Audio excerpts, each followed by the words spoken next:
Welcome to part 3. Possibly part 4 is going to happen. I don't know. We'll see how this video turns out. Of my death battle comparison, Goku versus Superman. Goku still loses. In my last video, I explained a little bit more about Goku, explain his powers. I want to go more in depth about the character of Goku. Goku in Dragon Ball and Dragon Ball Z and Dragon Ball GT are a huge part of my high school life. It is the best part that I can remember about high school was going home and playing Budokai Tenkaichi 2 with my best friend Christian and Mickey, and my team consisted of Goku twice, because remember, if you played the game, you can't be Super Saiyan 4 Goku while using base form Goku. There were separate characters. So I would have Super Saiyan 4 Goku, then Goku. Then I would have Cell Saga Vegeta, because his the moves that he can use are just broken. Like, he had this rush attack that it was short range, but it did just an immense damage, and all he did was just smack you twice. And he also just took so much damage because his life bar was ridiculous. Then I had Majin Buu Saga Vegeta, not Majin Buu Vegeta, just Majin Buu Saga, so you can turn Super Saiyan 2. And I used him because he had a extremely short reload time, and one of his attacks was just a full power energy volley, which he just fucking launched like 40 shots of a full power energy blast, and it only used up, after I decked him out with some stuff, half an energy bar. Like, you know how it has 5 segments? It's like half of a segment is what it would use. It was ridiculously like powerful and use no energy. And of course, because of that, I can actually fuse him with base form Goku to form Gogeta. And then of course, I had Super Saiyan 4 Vegeta, and then I would use him to fuse with Super Saiyan 4 Goku for the most powerful person on my team. And Super Saiyan 4 Gogeta, with an entire inventory filled with Title Tenkaichis, means he had 23 life bars. I shit you not. He was a completely broken character. That being said, I've seen every single episode of Dragon Ball Z. I've seen 90% of Dragon Ball. The only episodes I missed were the final Tenkaichi Budokai, in which I didn't get to see the fight between Goku and Chi-Chi, but I did get to see the fight between Goku and King Piccolo. So that's all I missed. I remember the last episode I saw was when Goku appeared at the Tenkaichi Budokai, and he was entering for the tournament, and then you see Krillin, Yamcha, and Tien just appear out of nowhere because they've been training with Popo. And after that, I missed all those episodes, and then bam, started with King Piccolo, and I thought it was great. I'm actually going to pick up the entire series on Blu-ray soon. I'm just going to look for it.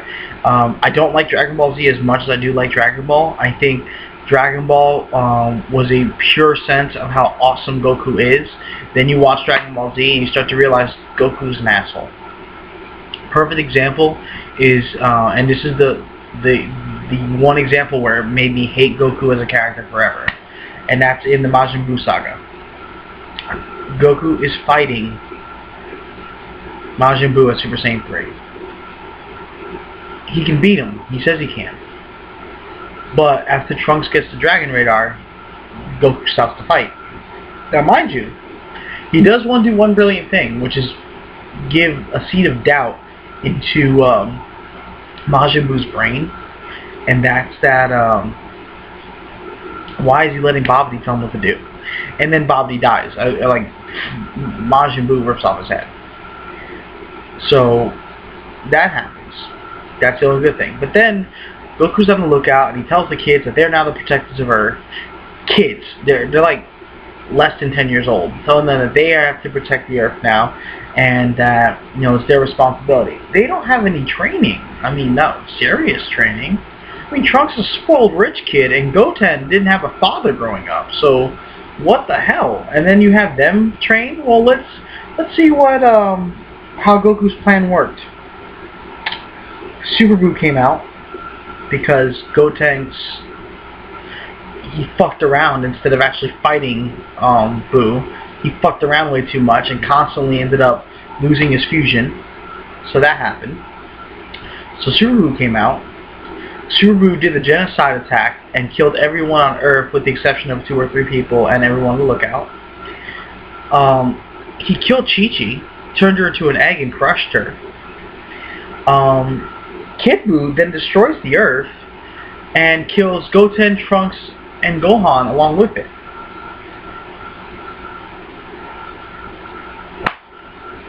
Oh, and Piccolo. Forgot about Piccolo. Okay, your plan backfired. Oh, then he proceeds to go to different planets looking for Goku and Vegeta, and blew up himself, thus blowing up the planet. And then went to Otherworld and then blew up, well, started fighting all these dead fighters and extinguishing their souls, so that not even the Dragon Balls can bring them back. So yeah.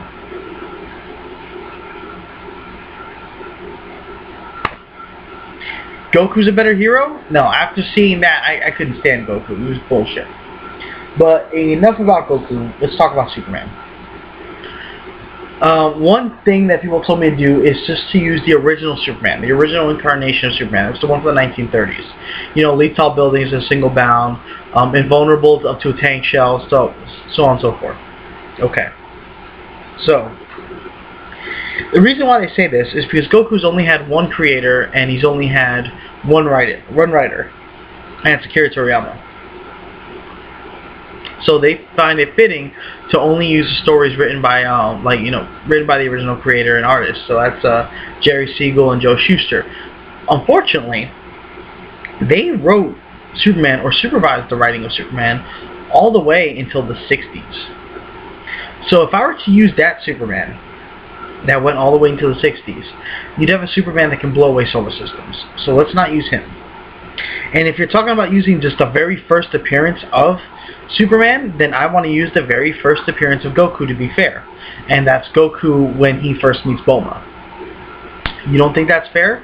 Then don't put limits on Superman. The moment you put limits on one character and not the other, that means that the character that got limits placed on him is more powerful, and thus Goku loses automatically on principle before the fight even starts.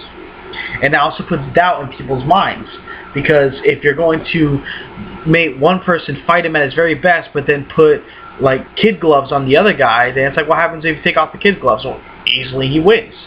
So obviously Goku loses that fight immediately. So let's talk about how fucking convoluted Superman's story is. One, it's not like anime where Japanese law dictates the original creator has 100% say. That's why Mega Man doesn't have that many games out anymore. DC, in an underhanded tactic, bought out the Superman name. Okay. That's a very underhanded tactic that they use, by the way. They bought out the Superman name. So pretty much anything that has to do with Superman has to go through DC. DC has continued the story and actually rebooted it in 1986. In 1986, the only thing that could harm Superman was a nuclear explosion. And that wouldn't kill him, it would harm him, because even in The Dark Knight Returns, it didn't kill him, it made him extremely weak, and I swear to God, Frank Miller just hates Superman because he always writes him terribly. But still, it didn't truly kill him. Now, that Superman from 1986 didn't get retconned until they did the New 52, I believe in 2010 or 11, one of those 2 years. And when they retconned him, Superman's so strong he can bench press the planet for days without sunlight and just not break a sweat until like the very end. And you want that to fight Goku? Oh my God, he's broken. Now mind you, Superman holds back a lot because he's afraid to hurt people in some cases. So the only reason why he doesn't beat people immediately is because he doesn't want to kill them, and two, he doesn't want to harm innocent civilians. We're talking a shockwave from his fist hitting someone that can take the hit can cause like tidal waves and shit like that. So We've got that. We have his speed, which, you know, there are faster examples of Superman's speed, but I like what Death Battle did. You know, they had him being able to travel to the sun and back in like less than 2 minutes. That's pretty fucking fast. That's light speed right there. You have Batman declaring that he can travel extremely fast and go over light speed. I agree with that. Then you also have the fact that there's scenes in Countdown to Final Crisis where Superman has traveled from a previous galaxy or previous solar system and comes back in 2 days. That's very fast to travel that much in like 48 hours, if he even traveled in 48 hours. And that was during right before Orion landed on Earth to depict that the new gods had survived. So, you know, I'm just going to leave it at what Death Battle has, even though they nerfed Superman. You know, the 10 octillion megatons, that's the Kepler supernova. He wasn't hit with the Kepler supernova. He was hit with something stronger than the Kepler supernova. But, you know, let's leave it at that. 10 octillion megatons. Let's use only, you know, that. And, oh, and then, of course, people are saying, well, what happened if they just used the 1930 Superman? Well, DC already thought of that. They can, even though they retconned it constantly, whenever they retcon, they just use a different universe. They say, oh, well, the 1930 Superman, that's actually Earth 2. That's all the campy, like 1950s good, 1950s, 1940s, 1930s goodness is all in Earth 2. That's all the childish comments and shit like that. So, you got Earth 2 Superman is actually 70 years old, and he's just as strong as modern-day Superman as of the Infinite Crisis. And the Infinite Crisis, we're talking, this is a Superman that can lift the planet, a Superman that can move at the speed of light because he travels from Earth to Krypton and slams Superboy Prime, who is literally Blue Jesus. He's Silver Age Superman, just at a younger age. Through a red sun, one of Superman's weaknesses. He flew through a red sun and then crashed on the Green Lantern planet Mogo. I don't mean that it's the planet of the Green Lanterns. No, it's a living, sentient planet that's also a Green Lantern. It's technically one of the most powerful characters in the DC Universe. Lands on that living planet and survives. He finally dies when Superboy Prime beats him to death after he lost all his powers. And I don't mean Superboy Prime lost all of his powers. He still had a lot of his powers left. He had enough heat vision to burn Superman's back. But we're talking he beat a 70-year-old man to death with his bare hands. So a 70-year-old man still has the powers of Superman in the modern times. So 70-year-old Superman is strong enough to be as equal to 35-year-old Superman in modern times. So even if you use Earth 2 Superman, he still beats Goku. If you use Earth 1 Superman, he still beats Goku. If you use Superman from pre-Crisis, he goes back in time and kills Goku before he's even born. He'll kill Bardock. So, there is no... Wow, I actually smacked my laptop with that one. There is absolutely zero explanation that I've seen people use to beat Superman without handicapping Superman all the way down so that Goku stands a chance, and then while you handicap Superman, you won't handicap Goku. They'll just say, oh, we just won't use Super Saiyan. I was like, yeah, but now you have Goku from GT is the one that you're going to use where his base strength is Super Saiyan 3, so what's the point? If you're going to use first appearance, use first appearance of Goku. But yeah, I'm going to explain more about their battle tactics in episode 4. I'm actually going to go get a sandwich, something to eat, maybe some iced tea, and then I'll come back. I